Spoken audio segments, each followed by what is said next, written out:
It's showtime at Homestead, Miami. Andre Baranowskis at the line, steals it in the Indy 250. Morgan to Baxter's in trouble, there they go. Gordon to the wall, jumps right around. Side by side on the final lap, coming to the checkered flag. Steve Morgan, the last lap half, and the victory in Las Vegas. Welcome to the NOFSRL. Hello everybody, this is Napa Fan here, and this is race number 4 in season number 4 of the NOFSRL Herr's Dash Series. And we're going to knock out some of these racetracks that we've already gone to in the Chick-fil-A Cup Series and Turkey Hill Series so far this season, so we're going to go ahead and take our stop at the Atlanta Motor Speedway now, the first speedway of the season. Remember, there are 11 speedways on the schedule for these guys, so when it comes to those ratings, a lot of those guys who picked higher ratings in the speedway category, they might be doing well throughout the season. We've yet to see one of these races yet, so the points, they're shaping up to look really well for Eric Monaco, but you gotta remember, we've yet to go to a racetrack that's been a dominant racetrack on the schedule, so it's gonna be interesting to see how this race plays out and all the other intermediate tracks play out throughout the season. But I'm joined alongside Trey Bartow, and Trey, you've watched your first few races of this series. You know how it's all going down here in the Herr's Dash Series. How do you think this race is going to play out? We really haven't seen a speedway race take place yet with these ratings. Do you think we're going to see a lot of what we're used to seeing here at Atlanta, or will it be much different? It's up in the air at the moment. I mean, you know how this series is going so far. Very competitive, very fast, especially here at Atlanta. It's a fun track, definitely one of my favorites. So I'll be interested to see how these drivers go. I think might be a little bit more crazier than we're used to here at Atlanta, but that's what we're here to watch and commentate the race for, to see how they actually play it out here. And it'll be a fun race here from the Atlanta Motor Speedway. The Georgia 150, only 20 laps in this race, so it's a very short race. These guys aren't going to have much time, especially if they're starting deep in the field. So it'll be interesting to see how it all plays out. This is how they line up in the point standings. Of course, I mentioned Eric Monaco, 128 points towards the championship for him. Mason Brown is 22 points behind, then Parker Smith 37 behind, Josh Williamson 40 behind, and Austin Colano, our last winner, 42 points behind. And that's only after 3 races. And a lot of people are thinking, well, Eric Monaco is going to win the championship. But like I mentioned, we've yet to go to any speedways yet. We don't know Monaco's strength on these speedways, and it's going to be interesting to see how he fares in today's event. Ryan Durrani in the number 96, though, will be starting on the pole position. A great run for him in qualifying, and alongside him, it'll be the number 18 of Mason Brown, who has had a very good run this entire season.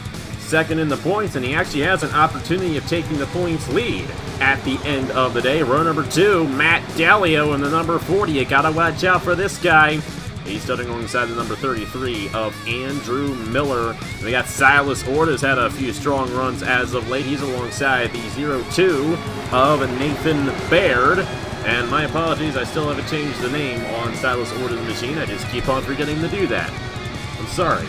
Ethan Lewis in the number 20 alongside Nathan Stapleton. This is Stapleton's site of his first career Napa Fan win all the way back in 2015.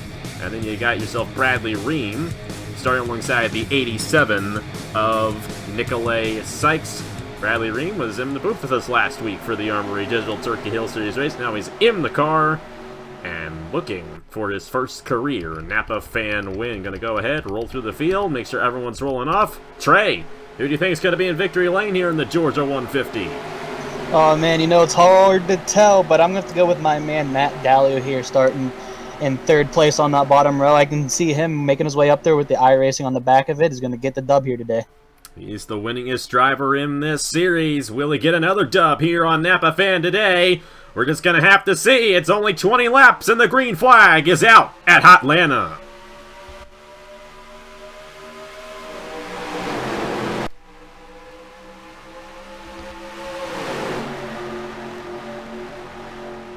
Ryan Durrani there with a big jump, but Matt Dallio is not letting him get too far away, even a little bit peeking to the inside there. As you can see, the 96 is in the middle lane. Matt Dallio is going to follow. As you see, the 18 really high up there in the lane, so you can get that high line working here early in the race, but doesn't seem to be working that far as Matt Dallio actually pulls up in front of him. But the 96 of Ryan Durrani is kind of controlling the race, 2 lanes, but the 16's not going to let him control for too long. Silas Orton, number 16. He's actually qualified on the pole position, I think, for the last 2 races, so he's been qualifying very well. But he sits 15th in the points after these 3 races. He's going to try to get a good finish here today. To the inside of Ryan Durrani for the race lead. Ethan Lewis pushing him. Ethan Lewis, Bradley Ream, all 3 of those guys on the inside. As a matter of fact, all 4 of those guys on the inside, if you include Keisha Boyd in the 04. None of those guys ever won before on Napa Fan, so a huge opportunity for a lot of these guys in today's race. Ethan Lewis looking to the inside of Silas Orta, and I don't think we're going to see guys pull away from each other in today's event. These guys in testing were pretty much pack racing like Atlanta used to always be. However, the passing isn't as frequent, a little bit more difficult to make a run on somebody here, considering that the ratings are in play. Ethan Lewis going to lead lap 3. Here comes Bradley Ream to the inside for the top position. Yeah, Bradley Ream is definitely looks like he has a strong truck today. We'll see how he's able to handle the pack behind him. But at the moment, it definitely seems like you want to be on that inside line to be moving up front. But who knows? Maybe the outside line can start to work in here as the laps get wind down and the rubber gets laid down on the track. It'll be interesting to see if someone is able to actually maintain the outside line and maybe even keep the lead from that. Well, Ethan Lewis was able to do it right there and lead another lap in this race, and knock on wood. Well, why am I saying that? That's not the right phrase, but cue the Jaws theme. That's what I mean to say. I don't know how those 2 phrases are related to each other, but either way, here comes Eric Monaco, our points leader, inside the top 10. He's finished top 5 in every race so far this season, including 2 race victories, and he's right in the middle on the inside lane, looking to work his way to the front. Keisha Boyd, she's to the inside of the 13 of Bradley Ream, as Bradley was able to lead a lap right there. But it seems like that inside lane's pretty strong, and the outside lane's having a little bit of trouble in this race. Yeah, definitely. As you can see, the 7 of Edwin Mendez is already making a pass for the lead with the help of the 99 of Josh Williamson right behind him. And the points leader, the 56 of Eric Monaco, is also following in behind those 2 trucks. You know, I feel like Eric would maybe take it a little easy, just try to stay up front to protect his points lead. But maybe he's going to even try harder, as there's 3 wide now for that seems to be 3rd or 2nd place, or if they got it back down to 2. Keisha Boyd really got loose through turn 2, but she was able to save it right there. Williamson looking to the inside of Mendez, and Eric Monaco, who's led a lap in every race we have had this season. At least I think he led a lap at Armory Digital. Maybe he didn't. He might not have led a lap at Armory Digital, but nonetheless, he's got a lot of points, and he wants to gain a lot more, and leading a lap gives him 1 extra point. And to the inside of Josh Williamson for the race lead. Now imagine at some point throughout this race we're going to see that outside lane, start to solidify its position, especially now. Monaco doesn't have any help behind him, and Williamson's got the push from Mendez. It's going to be a close one at the line here, but Monaco going to barely lead the lap, so a bonus point for our points leader right there. But Williamson working that outside lane with Mendez behind him, trying to get something to work, but Monaco's going to go ahead and clear for the race lead. Yeah, it seems like the 87 there of Nicolai Sykes actually, not sure what happened there, maybe just got a bad entry onto the backstretch, or just slowed up, or maybe a little bit of side draft going on, but just seemed to fall back from the 56. As you can see, the 56 has about a half to a car length off to the 99 there. Pulling away a little bit, but I don't think he'll get too far, as the draft here at Atlanta actually helps you catch up to the guys. They're 3 wide again for 2nd place. The 7 there really up high. Got to be careful not to hit that wall there coming off turn 2. That was a bold move out of Bradley Ream. He made it 3 wide and got it to stick now to the inside of his teammate. You might not want to be Eric Monaco in this situation, but it almost appears that he's got the strongest truck. But Ream also has a strong truck working that inside lane. Now, I think it's also important to mention, back in 2017, Eric Monaco won the Turkey Hill Truck Series race here at Atlanta, so he knows how to get it done at this place in a truck. Of course, the conditions and the factors of this race and this series are much different than in the Turkey Hill Truck Series, but still, a race at Atlanta is a race at Atlanta, and Monaco's done it before in this same truck, so we'll have to see. That experience pays off. We're halfway, and Monaco continues to lead. Here comes the 13 of Bradley Ream, however. Will he get a run on the 56 here in the next couple of laps? You definitely know Bradley Ream is hungry to get his first win here. But so is the 16 to get a win as well. As you can see him starting to come back on the inside, even possibly getting side by side there with the 56 of Monaco. Don't think he quite, actually he did get to the inside there, but he does not have that much help behind him, as there's about a car length behind him and the person behind him. But the 56 has a whole bunch of help on that outside, and it seems like he'll even be able to get the lead on this lap as well. Comes Dan Park in the number 9 machine. And here comes Nicholas Samadillo in the 97 on the inside lane as well. I know you know that name very well. You've been racing with Samadillo your whole career. But we got side-by-side up front between Silas Orta and Eric Monaco. Monaco trying to work that outside lane on the 16. And Orta's come close a few times this season to getting a race victory. Owen Miles moving his way through the field in the 51. You mentioned your pick to win this race, Matt Dallio, earlier on. He's on the inside lane as well for pole sitter Ryan Durrani. They found their way back on the inside. About to close in on the top 10, but Orta will clear Monaco for the race lead. Monaco has Samadillo behind him on that outside lane. We're going to have to see if that outside lane gets any help from the inside lane. Dan Park to the inside for the race lead.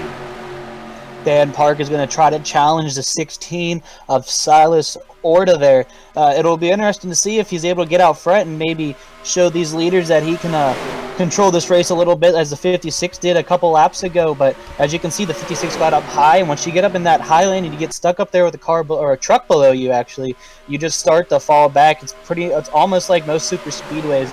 Definitely the best line around here at the moment is the bottom lane, and you just want to protect that as much as you can. Silas Orta way up the racetrack. The tires are starting to give away on these guys, and they got to control their race trucks. So they get into a bad situation. This isn't like the first time we've seen 3 wide, but how will they handle it? Gonna have to find out. But Dan Park holding on. Justin Lightning, yet to mention him in this race, but he's up to the 3rd position. I watch out for him. And then you got a couple of long-time veterans. Matt Dallio, Nicholas Samadillo on that inside lane. They might work together to get up to the front here in these last 4 laps. But either way, 4 laps to go for Dan Park in the number 9 here in the Herz Dash Series at Atlanta. Dan Park definitely looks like he has a very strong truck. Actually has about 1.5 to a 2 car or truck length again, as from 2nd place, and maybe even looks like the 21 tried to get clear. I believe that's the 51 there. Yes, it is. Tried to get clear, but doesn't seem to get it, as the 51 gets to run on the backstretch on the high side. But not sure how long he'll be able to hold that with especially the veteran help behind the 21 there with the 40. I believe that's the 40 and the 97. Owen Miles going to try to clear Justin Lightning. That side-by-side for 2nd really held that pack up. And that's allowing Dan Park to pull away just a little bit. Samadillo going to try for 3rd now on the 51 as Justin Lightning clears for the 2nd position. Justin Lightning looking for his first career Napa Fan win. Dan Park was the winningest driver last year on Napa Fan, I think. It was either him or John Arndt, one of the two, but he had a lot of wins last year. And Dan Park is going to get his first win of 2020 with 2 laps to go in the Georgia 150. Here comes Nicholas Samadillo. And my, oh my, here comes Eric Monaco. You can't get away from this guy here, can ya? To the inside, looking on Samadillo. Samadillo on the back bumper of the 9. Samadillo's going to stay ahead of Eric Monaco for the moment as we come to the white flag here at Atlanta. Now the question is, does actually Monaco looks like he got to the inside of Samadillo there, so it'll be interesting to see if Samadillo tries something on the really high lane of the outside, or if Monaco can actually get a run coming off of the turn 2 here and get to the inside of the 9 there, and see if he has see if we're possibly lining up for a photo finish here at Atlanta. It's going to be close. Dan Park on the outside lane is not going to clear him. Once again, Eric Monaco, but this time he's not going to get it. What a run off of turn 4 for Dan Park. He's going to get the race victory in the Georgia 150. Wow. He didn't give Monaco a chance. Here I am saying the low line's the best line. Made that high line work and put my money where my mouth was. Congrats to Dan Park on that win. So a veteran wins a race right there. And of course, Dan Park, a longtime veteran, and he's shown a lot of strength, especially in trucks. And, wow, Monaco once again, though, a 2nd place run for him. I mean, this is looking good for him. I mean, 4th straight top 5. That's all he's finished, is in the top 5 this season. But he didn't get the win today. That'll be the number 9 of Dan Park, finishing ahead of Eric Monaco. Trey Wright out of nowhere finishing 3rd. Nicholas Samedeo, Justin Lightning, the top 5. Then Owen Miles, Silas Orna, Matt Dallio, Bradley Ream, and Ryan Durrani. Take a look at the rest of the results right there. And our last winner, Austin Colano, got the race victory at Armory Digital, finishing 39th. So, and then McMillan, the guy who barely edged out in that race, finished 30th. So it's definitely all over the place, but I think one guy who definitely has these ratings figured out is Eric Monaco in the 56, but we're still early on in the season. A lot can happen between now and the finish of the season, whenever that will be. And the next race we're going to be going to is at the Rockingham Speedway in North Carolina. And that's almost a short track, but it's still considered a speedway, so it's going to be interesting to see how that one plays out. You've won twice there before in a truck, Trey. I'm pretty sure you have. So you know your way around that, so I might ask you to come on board for that one as well. We're just going to have to see. But either way, congratulations to Dan Park on his race victory here at Atlanta, and here are the point standings for the Herr's Dash Series after 4 races. On behalf of Trey Bartow, thank you guys so much for watching, and I will see you guys later.